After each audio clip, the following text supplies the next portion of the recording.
From Bloomberg World Headquarters in New York to our TV and radio audiences worldwide, I'm David Westin. Welcome now to Balance of Power, where the world of politics meets the world of business.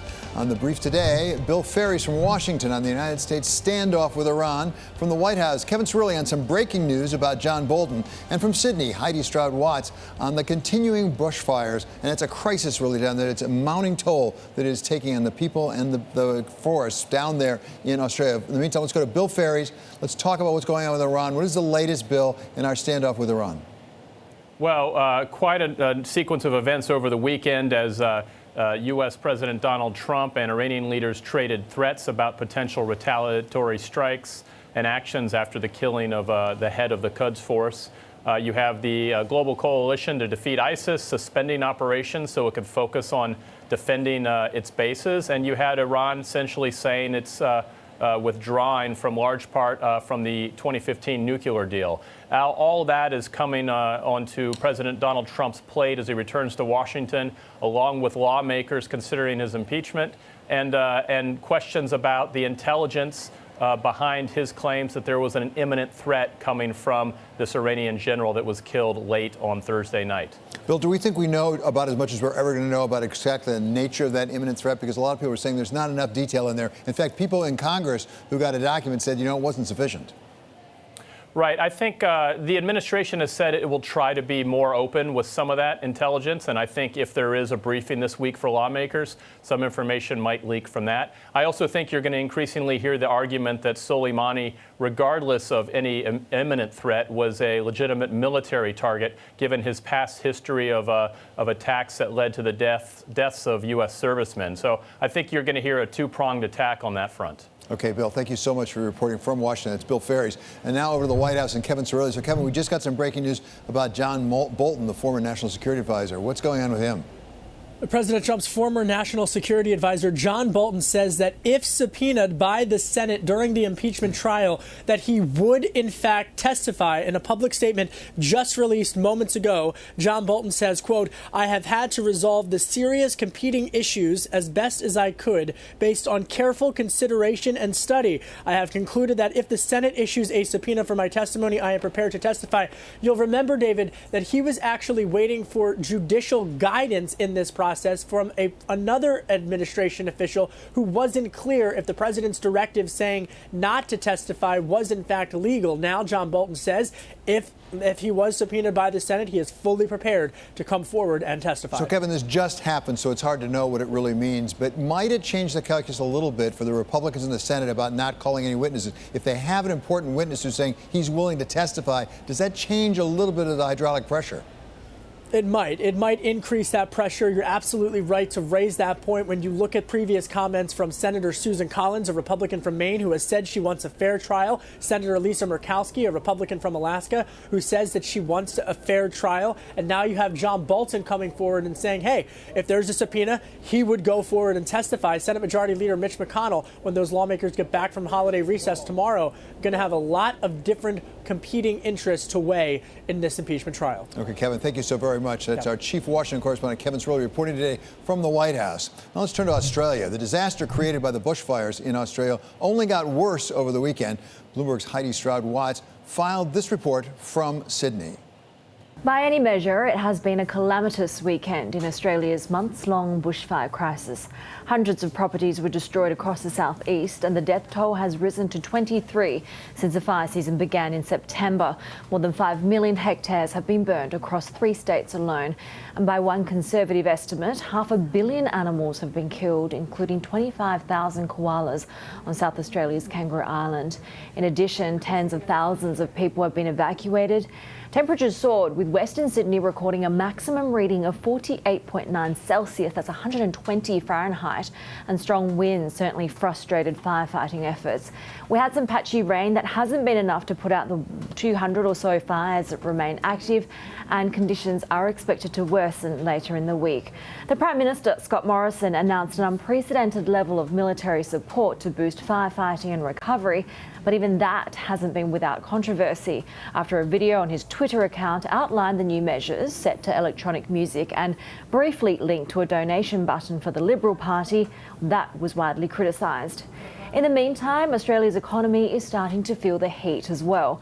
From the burnt down tourist towns and national parks, dislocated holidaymakers and shuttered businesses, to people trapped indoors as air quality continues to deteriorate to hazardous levels. Qantas cancelled 27 flights in and out of Canberra over the weekend, which last week had its worst air quality in the world, higher even than New Delhi. Australia Post, meanwhile, suspending mail deliveries, talking about the impact of the poor air quality on its workers. And with the fire season expected to continue in some parts of the country well into the autumn, some are beginning to wonder whether Australia's 28-year stretch without a recession is looking endangered too. Heidi Stroud-Watts, Bloomberg TV, Sydney. Now it's time to get a check on how markets are reacting to today's top stories. Joining us today is Abigail Doolittle. So, Abigail, it's a little bit of a change. It was all risk off on Friday. It's a little bit of a change, not quite as bad. It's pretty interesting, in fact, that we do have that reversal from investors because very risk off on Friday. Even this morning in the pre-market and early trading, the major averages each down about 0.6% or more. We had bonds higher. Now we have the S&P 500 down just slightly. That tech-heavy NASDAQ up. Bonds are lower. Gold continues to trade higher, but the haven yen we've been talking about, that's lower. So investors basically assessing right now that this Middle Eastern these tensions in the Middle East, unlikely to affect the corporate profit outlook. But you have to wonder whether or not it's a little bit too complacent considering all the uncertainty around it. Yeah, you mentioned gold, which continues to increase. The other thing is oil continues to increase. It's still up today. Yes, it is up for a third day in a row. Brent crude had been above $70 a barrel at its highest level since September. So the fear there is that, of course, that supply in the Middle East could be disrupted, especially if some of the Saudi facilities come under attack. So you see investors going toward oil. And just on the day, even though the S&P 500 is about flat, most sectors are lower, but energy is one of the sectors that's higher. So that's flowing right through the sector level, too. Okay, thank you so much to Abigail Doolittle for her check on the markets today. And in the meantime, it's time to go to Mark Crumpton because he's here with Bloomberg First Word News. Mark. David, John Bolton, President Trump's former national security advisor, says he would testify in the Senate's impeachment trial if he's subpoenaed. He previously declined to participate in the House's probe, citing instructions from the Trump administration directing him not to comply with Congress's request for his testimony. In a statement today, Bolton says he has had to resolve the, quote, serious competing issues as best he could. The head of NATO is making his first public comments about a U.S. airstrike that killed a top Iranian general. NATO's Jens Stoltenberg spoke to reporters after emergency meeting at the alliance's headquarters in Brussels. For years, all allies have expressed concern about Iran's destabilizing activities in the wider Middle East region. We agree Iran must never acquire a nuclear weapon. We share concern about Iran's missile tests. And we are united in condemning Iran's support for a variety of different terrorist groups. Stoltenberg added that the airstrike was a decision made by the United States and not by NATO. He says NATO has suspended its training mission in Iraq, but is ready to resume it whenever possible. As we've been reporting in the UK, the opposition Labour Party has formally begun a contest to choose a successor to leader Jeremy Corbyn. Keir Starmer appears to be the favourite after he threw his hat into the ring over the weekend. Corbyn said he'd resign after last year's crushing general election defeat, in which the party sank to its lowest number of seats since 1935. The results will be announced April 4th. Firefighters in Australia are getting a break. Their attempts to control raging brush fires were aided by colder weather and some rain today. Still, authorities warn that dangerous conditions will return this week. Fires in southeastern Australia are blamed for at least 24 deaths. More than 12 million acres have been burned, and thousands of people have been forced into makeshift camps. Global news 24 hours a day, on air and on Quick Take by Bloomberg, powered by more than 2,700 journalists and analysts in over 120 countries. I'm Mark Crumpton. This is Bloomberg. David? Thanks very much, Mark. Coming up, down to the wire in Iowa. With less than a month to go until the caucuses, a new poll finds a three-way tie. We ask our political panel whether the conflict with Iran could shake things up. That's next. This is Balance of Power on Bloomberg Television and on radio.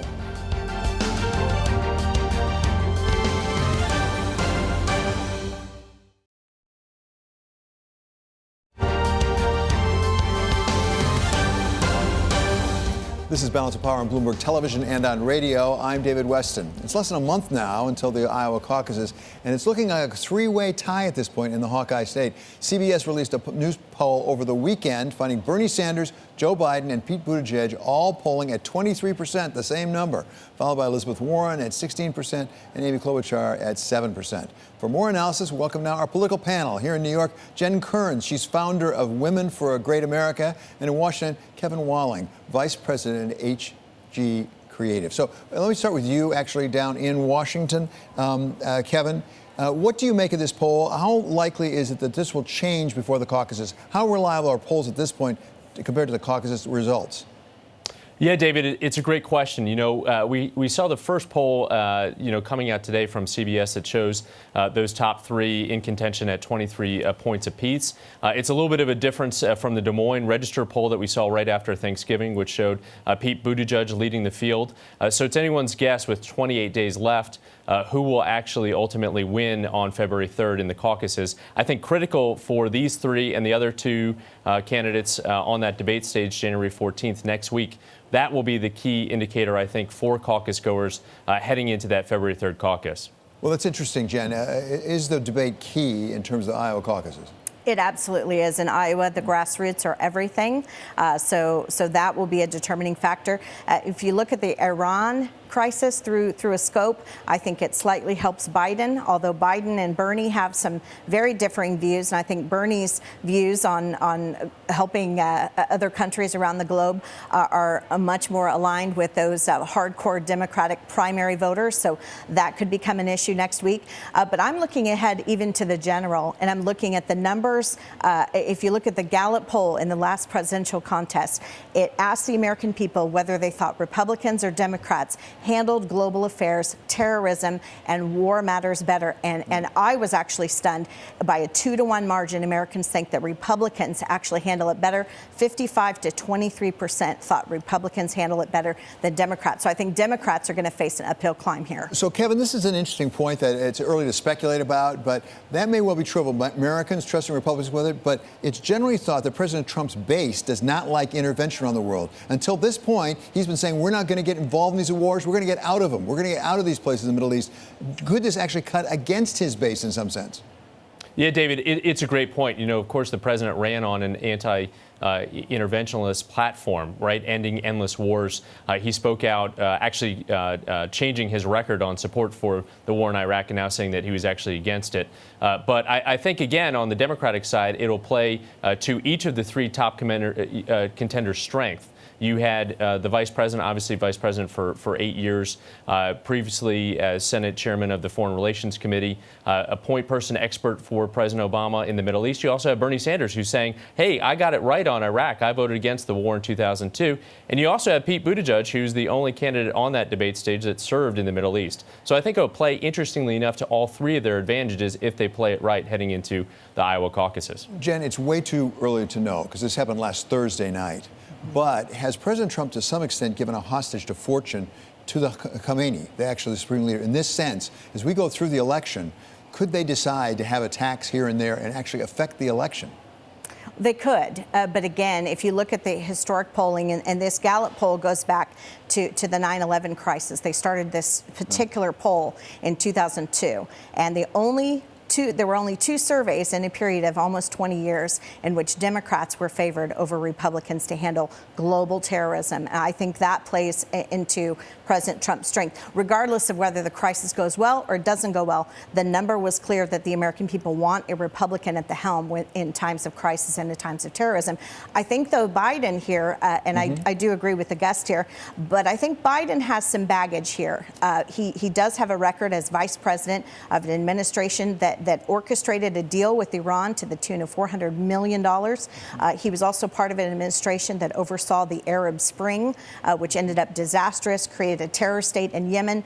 And Joe Biden himself has a bit of a record of spinning the yarn on whether or not he supported the war in Iraq. He says he didn't from the get-go, but he's on record publicly supporting the war both before and during its operations. Kevin, I want to make a big turn here, and it's to the impeachment question, if we may, because there was news that broke just as we came to air that, in fact, John Bolton, the former national security advisor to President Trump, now says if he's subpoenaed by Congress, by the Senate, he will show up and testify. Is there some chance that that might change the calculus? We had 2 Republican senators already raising at least some questions with how it's being handled. Could this change the calculus? Yeah, it's a good question, David, right? I was just as surprised with you with the breaking news with John Bolton. I think there's some reading through the tea leaves there in terms of him coming forward. You know, why is he saying that now? With it likely that Speaker Pelosi sends those 2 articles to the Senate sometime this week. The fact that he has made this statement shows that he is also reading what the American people want. The vast majority actually of Republicans want to hear from some of these chief lieutenants of the president, which he has already said that he's willing to let his aides testify in the Senate trial. So to see that statement from John Bolton gives me some hope that we actually might get some witnesses and some of the documents necessary for the American people and for the Senate to take this up. So, Jen, what about it? Isn't it a little bit hard if you have somebody who unquestionably is an important witness? He was in the room, as it were, in a very senior position saying, I'm willing to testify. Doesn't it make it a little harder for Republicans to say, we don't want to hear what you have to say? Right. Look, I take the Lindsey Graham approach. I want a trial. I want to hear from as many witnesses as possible. That would be distinctly different than the impeachment sham trial we saw from the Democrats, which was held primarily in the basement until the media shined the light on that. And look, I think information is. I'm sorry, what you're key. talking about is the House investigation of President Trump? Yeah, well, that wasn't a trial, right? That was deciding whether to have articles or not. That was more the prosecution. Correct. That's sort of more like what Ken Starr did with the special prosecutor, in fairness. In fairness, right. Yes. But look, I think the more information, the better. I've never been afraid of providing information to voters. Let the sun shine in. Let the voters decide. I think the witnesses that the Senate could call could be quite compelling. Look at the recent IG report. There's a lot of trouble in the intelligence community. I think it backs up President Trump's claims. That's interesting. So, Kevin, let's actually turn once again to endorsements, because we now have Julian Castro coming out and endorsing Elizabeth Warren. In the meantime, Joe Biden, the former vice president, has gotten, I think, 4 different members of Congress who were just elected in those cross districts that had voted for Trump. Are endorsements important at this point as you look forward to Iowa and then ultimately to New Hampshire? I think they are, David, and especially, too, that key endorsement of the Congresswoman from Iowa who flipped that Republican district. She was on the road with the vice president this past week. I think that makes a huge difference. She's been a great advocate for him on the campaign trail, especially with younger voters. She certainly appeals to them. But it's also critical, too, those 3 key House members that flipped Republican districts that also say, when we run for re-election, we want Joe Biden at the top of the ticket. That will give us the most cover. That'll make us the biggest tent party heading into 2020. Julian Castro is a great pickup for Senator Warren, especially if she has to stay in Washington for the impeachment hearing trial in the Senate. He knows Iowa. He's been in those communities and can be a good advocate for her on the ground. So I think it's a win-win for both of them. Jen, what about from your perspective? You're a veteran of a lot of these political battles, as it were. When do endorsements count and when do they not count? Well, as Tip O'Neill said, all politics are local. And so any of the endorsements said that you just listed there, the ones in Iowa are key. This Iowa primary matters, the Iowa Caucus matters. And I think it's still Joe Biden's to win. And he's got the base. I think what's surprising here is Elizabeth Warren not being in the top 3 in the polling. I think she's just not connecting with voters in the way that, someone like a Pete Buttigieg does. Well, what about that, Kevin? Because she seemed to be connecting with voters for a time there. I mean, she really shot up and now it's faded back down. Do you have an accounting for that? Yeah, I think you kind of can closely track Senator Warren's dip in the polls to her inability to really answer questions around her policies for Medicare for all.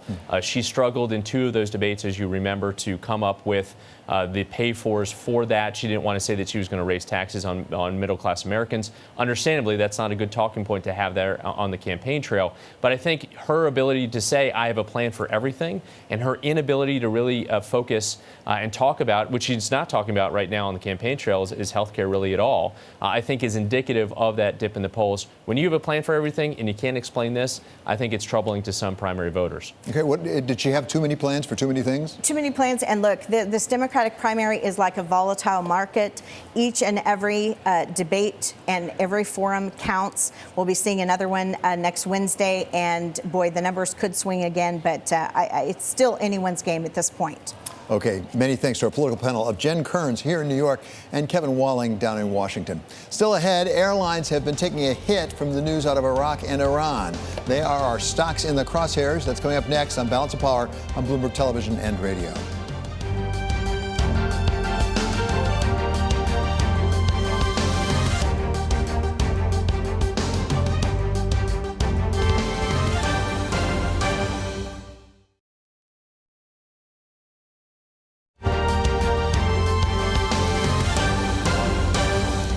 This is Balance of Power on Bloomberg Television and Radio. I'm David Westin. It's time now for the stock of the hour. American Airlines is leading the way lower today as the potential increase in fuel prices due to turmoil in the Middle East weighs on the company. For more, we're joined now by Kaylee Lyons. Yeah, so airlines as a group are actually falling for the second day. American is the biggest laggard today, but you're also seeing the likes of United and Alaska also in the red. And of course, this is in part due to the increased geopolitical risk, the fact that airlines and carriers could be potential retaliation targets. But then also the larger portion of this is the spike we've seen in oil prices. Now, if that is sustainable, these higher oil prices, and we saw Brent cross above $70 a barrel, that could be a big headwind for airlines as it relates to fuel costs, because that could weigh on their bottom line, specifically those that don't hedge those fuel costs. American is one, but United also doesn't. You have some that hedge more, like Southwest in Alaska. Southwest actually has hedged about 60% of its 2020 need. But one analyst over at Buckingham was weighing in today saying that at this point, it doesn't look like these higher prices are going to impact airline results for the full year, but it could be a modest impact in the first quarter of this year. Maybe not as much as the market is anticipating, but it could still be a downside risk. It depends on how long the oil price keeps rising. I mean, because we talked earlier today, stocks have sort of ameliorated some, bonds have, but oil keeps going up. Yeah, well, and when you think about the attacks on the Saudi Arabian facilities back in September, we did see a spike in oil prices, and then it came pretty quickly back down. So it wasn't necessarily a sustained elevation. We'll see as this situation plays out if this market reacts the same way. Give us a thought on JetBlue. It's in the news, but for a whole different reason. Whole different reason. It wants to be carbon neutral domestically by July. Now, that would be the first U.S. carrier to do this. It follows EasyJet, which already did it in Europe, essentially going to cut all of its emissions by offsetting via carbon credits. They're going to invest in solar, wind, the like. And of course, this comes amid this blowback we've seen on the aviation industry, this flight shaming that's seen passengers on domestic flights drop off in Europe. JetBlue says it's not because of the criticism of the industry. They say they just recognize their responsibility in the current climate environment, but it may help them deal with some of that blowback. Yeah, in fairness to JetBlue, they've been working on this for a while. Yes. And so fairness to JetBlue. Okay, thanks so much now to Bloomberg's Kaylee Lyons. Up next, the latest on the situation in Iran. We talk with an expert about the tactics and the strategy involved in that growing conflict over there. What can we expect next? What's on the table? Live from New York, this is Balance of Power on Bloomberg Television and on radio.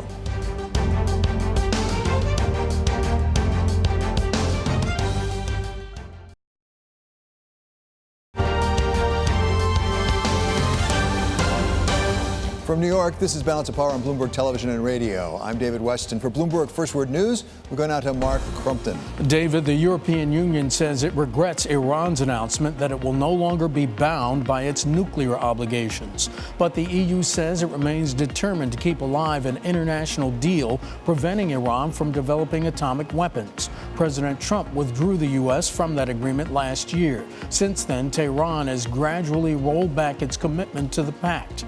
After its top general was assassinated in a U.S. drone attack, Iran said it would not respect limits on uranium enrichment.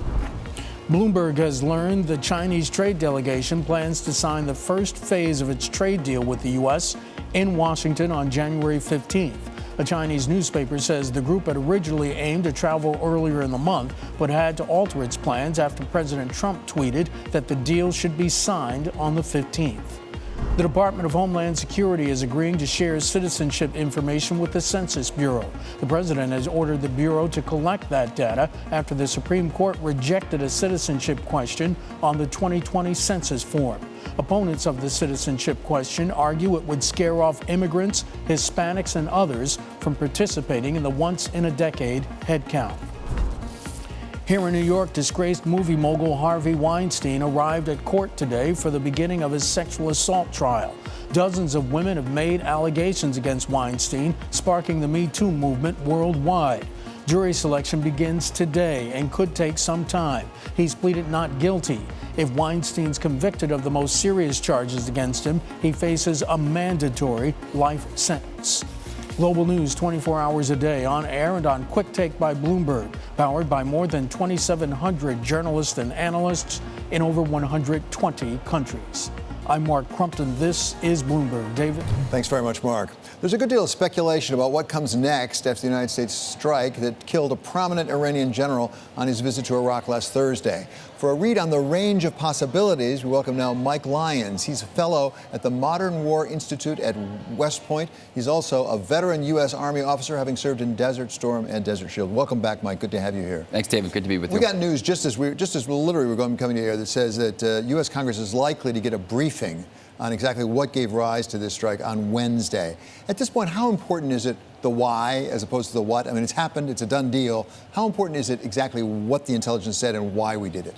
From my perspective as an American, I'd like to see the administration give that to Congress and get kind of Democrats and Republicans together on this, because usually these kinds of things ended at our shores, and it doesn't look like there's a lot of Democratic support. So the same political angles seem to be lining up against the president right now. This is clearly a matter of national defense, national security, and so I'd like to think, given the level of a decision, knowing what it was going to take, that they'll get that and we'll get back everybody on board. So break it down to tactics and strategy, because we've had various people, including Admiral Stavridis, say, look, as a matter of tactics, this is a good thing. The fact that General Soleimani is no longer there is a good thing. He did a lot of bad while he was alive.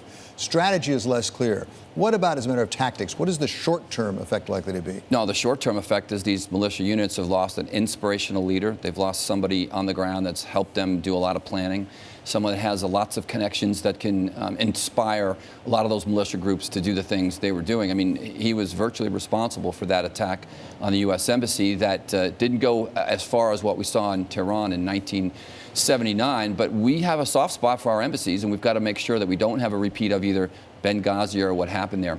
But what I think this is all about is deterrence, and it's this reestablishment of that fact. And we've not had a strategic deterrent for second and third world countries, and in particular countries in the Middle East. And now they know that decapitation will be part of a strategy going forward if these countries attack Americans or do things against our allies in the region.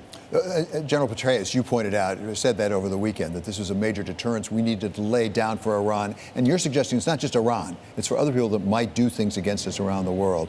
This is not, however, like mutual assured destruction. We are dealing with the Soviet Union.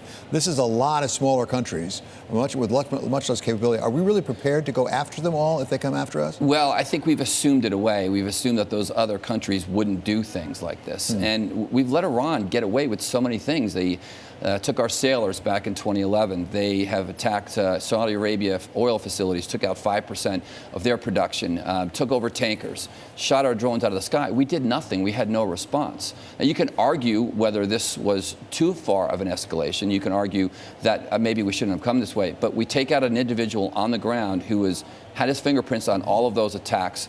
It's going to make the Iranian government think twice about escalating, I think, at this point forward. Martin Indyk, former U.S. ambassador to Israel twice and also a senior State Department official, came out with some tweets over the weekend. He said, look at the main three results so far. We're likely to get kicked out of Iraq because there's a move afoot to kick U.S. troops out of Iraq. The Iranians who were really having questions about the regime are now rallying around Khamenei, and they're ramping up their nuclear program. Those are not very good strategic results. Well, over the long run, the question is whether they can sustain the second and the third one. I think getting kicked out of Iraq, for all practical purposes, we left Iraq in 2011 when we brought the 1st Armored Division out, left all those tanks out and took away the troops. The 5,000 troops we have in Iraq is fundamentally a footprint that helps the Iraqi security forces train and fight ISIS. So if that would happen, I wouldn't say that's not a big deal. It's more of a symbolic issue. But whether or not the people there that have been starved by the regime, whether or not they continue to support it, we'll have to see.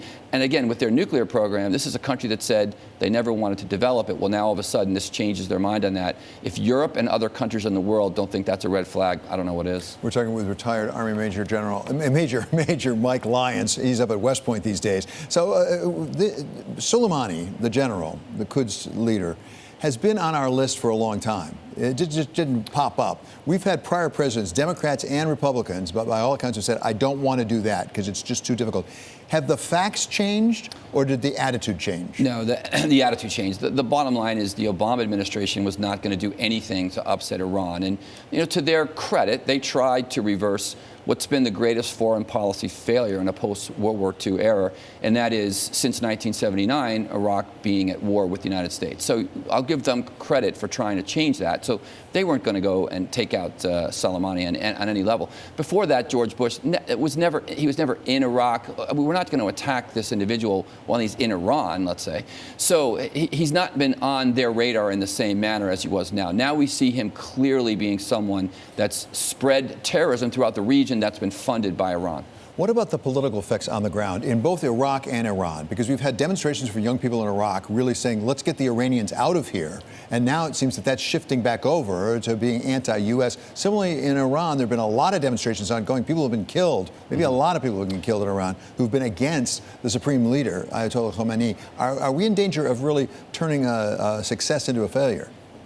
When we impart Western values on these countries in the Middle East, that's when we guess wrong. And I think we've got to see how this plays out in Iraq, because not everyone in that parliament voted to kick Americans out. The Kurds didn't, and neither did some of the Sunnis. And the youth there recognize that, if they get more involved in the situation, they don't want war either. So the Iraqi government has got to show some legitimacy to save face, so they have this vote to try to kick Americans out. It's a very long timetable that could take place. We might be kicked out in 20 or 30 years, and the situation changes on the ground virtually every day.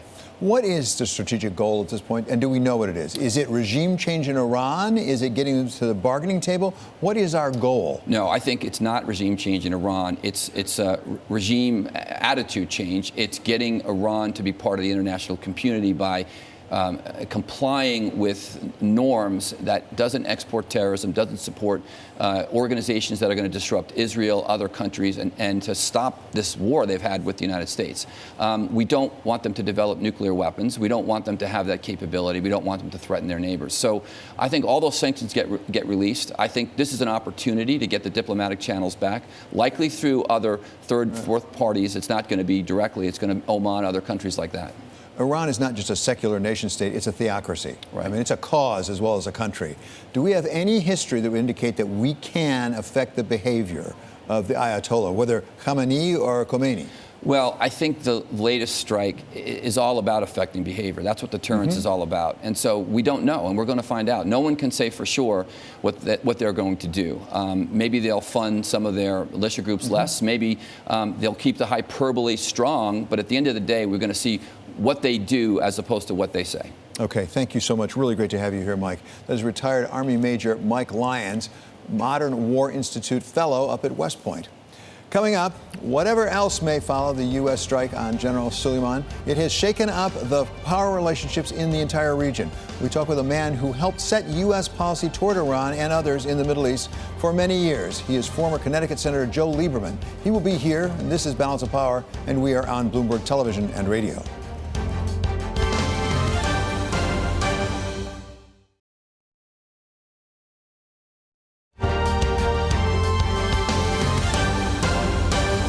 This is Balance of Power on Bloomberg Television and Radio. I'm David Westin.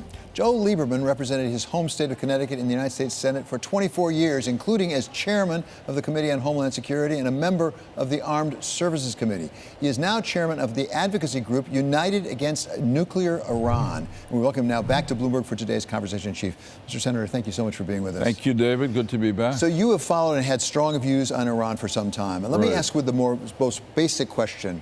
Is Iran stronger or weaker today than it was last Thursday before the attack on General Soleimani? Iran is much weaker today after the attack on General Soleimani, and I would say the frame of mind of the leadership group, tight at the top, has got to be full of more fear than they had a week ago.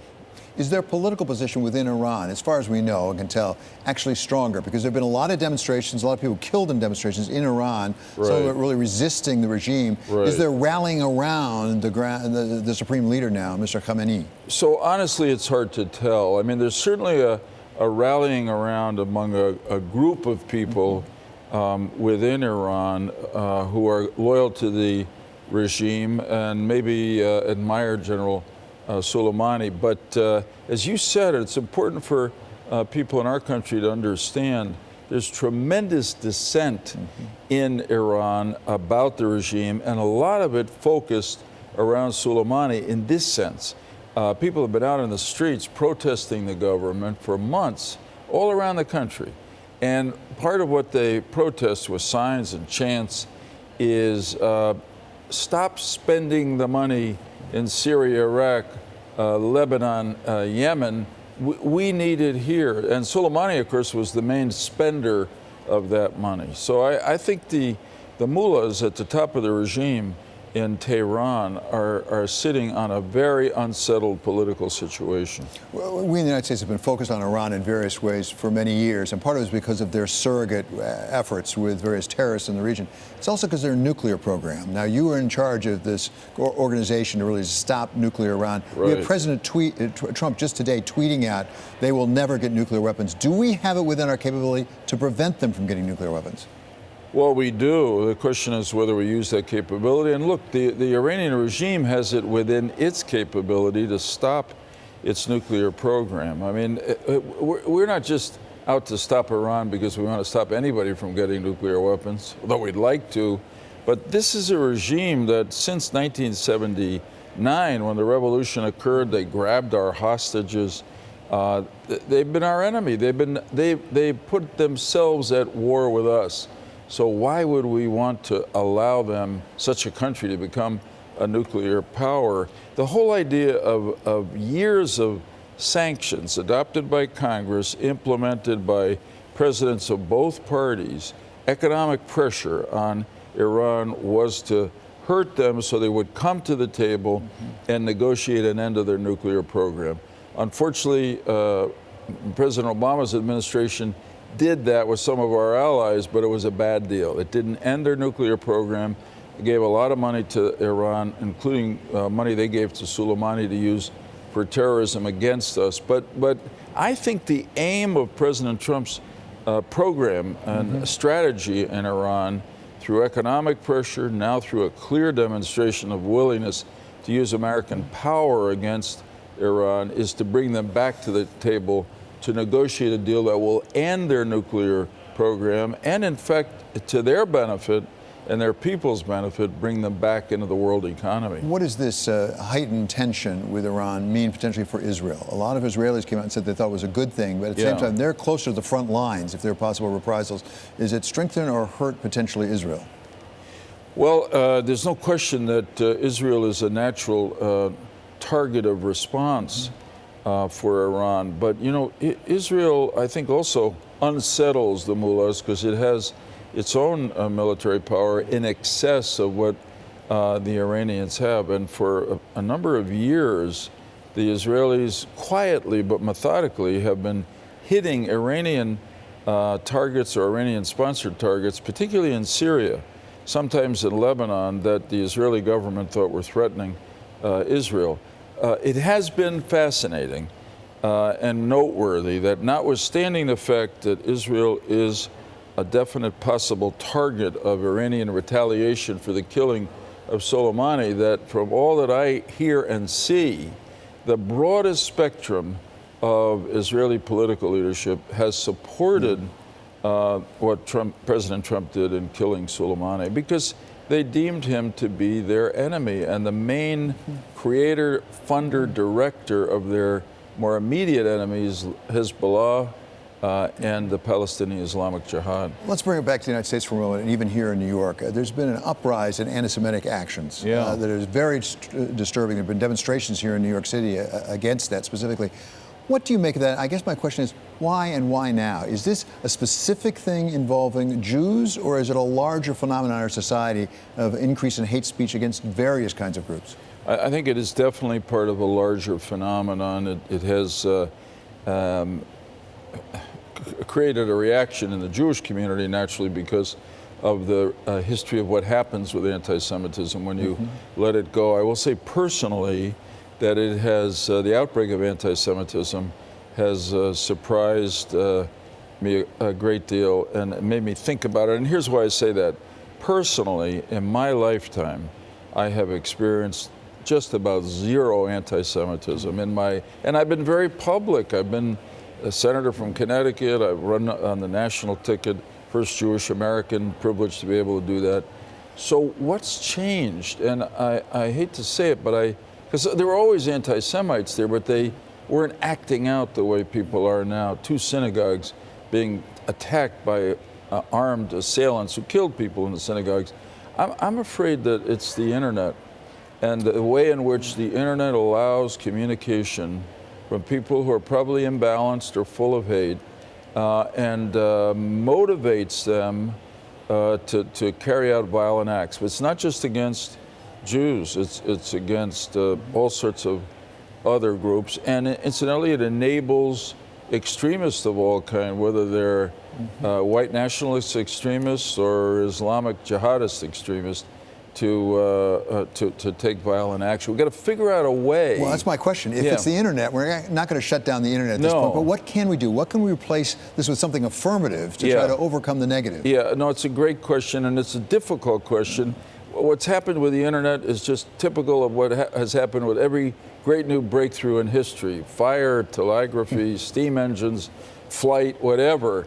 They not only bring extraordinary benefits, but they can be used in combat and to hurt people. So the internet has been a great advance in the quality of our lives, our businesses, entertainment, everything else. We've got to find a way to keep the extremists off of the internet without compromising free speech on it. And I think one thing we've got to look at here in the U.S. is Section 230 of the Communications Decency Act, which now gives total immunity from liability to internet social media companies for anything they carry. And they don't have a real adequate incentive, therefore, to use their technological brilliance to find a way to stop hatred on the internet before people get motivated to kill. You might find some bipartisanship on that. You never know. Okay. Wouldn't that be a great change? Great. Okay. Thanks so much to former Connecticut Senator Joe Lieberman. We'll have much more with Senator Lieberman coming up in our second hour on Bloomberg Radio. This is Balance of Power on Bloomberg Television and on radio.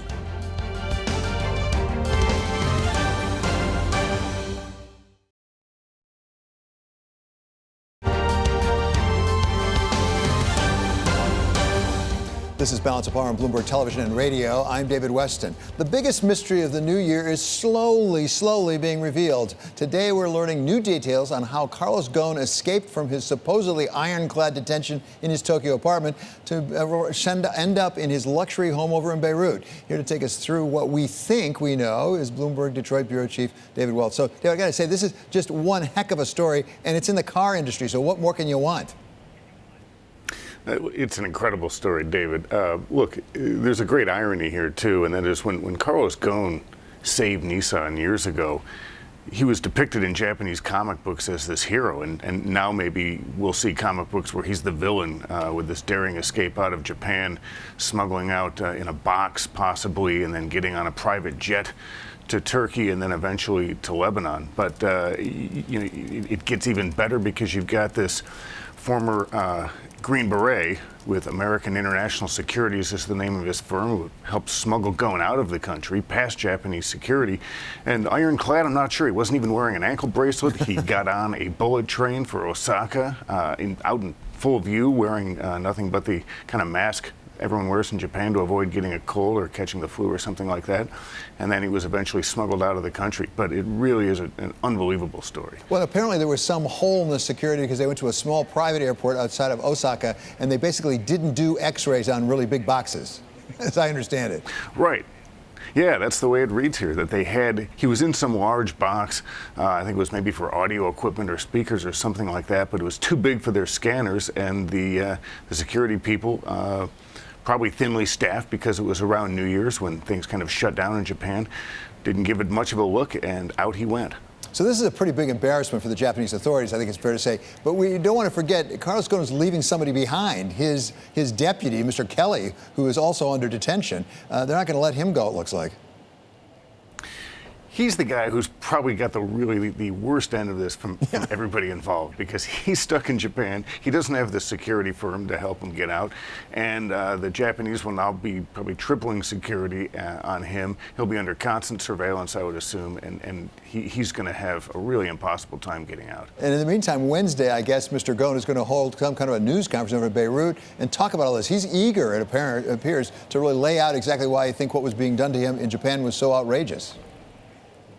He is, and Ghosn has maintained all along that he's innocent of the charges, but also that this was a conspiracy cooked up by Japanese executives at Nissan who didn't want the full merger between Renault and Nissan that he was pushing for. That part, there's a lot of truth to, because Bloomberg had actually broken the story that Ghosn had really pushed to merge the two companies completely.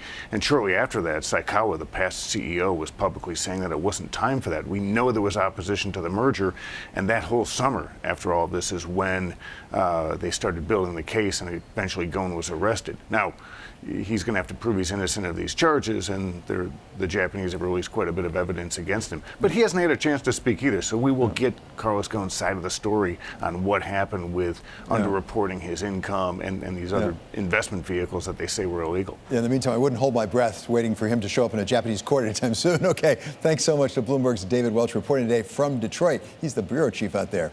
Coming up, Balance of Power continues on Bloomberg Radio. In our second hour, we're going to go live to Caracas as forces loyal to Venezuela President Maduro have blocked opposition from Juan Guaido. This is Bloomberg.